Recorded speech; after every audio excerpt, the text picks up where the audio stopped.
Skyscraper Basics. The term skyscraper was coined in the 1800s shortly after the first tall buildings were constructed in the United States, but the history of tall buildings dates back hundreds of years. Since the Middle Ages, engineers have engaged in a battle for the sky.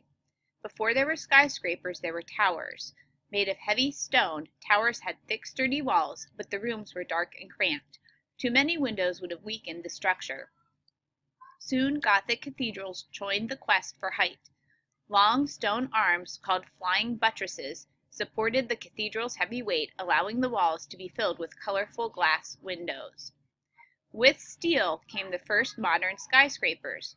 During the Industrial Revolution, engineers began experimenting with two new materials, iron and steel. The 10-story home insurance building in Chicago was the first tall building to be supported by a steel skeleton of vertical columns and horizontal beams. But even with windows, the closely spaced columns and deep beams made rooms in the home insurance building feel tight and cramped. Who wants to climb all those stairs? In 1857, the installation of the first passenger elevator in Hawkwat department store in New York City made it possible and practical to construct buildings more than 4 or 5 stories tall. New structural designs made skyscrapers even lighter and stiffer.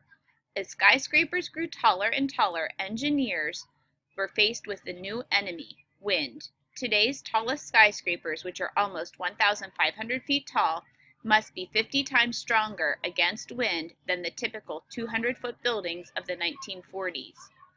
Today, the sky's the limit. As architects and engineers experiment with new styles and building methods, taller and more innovative structures are springing up around the world.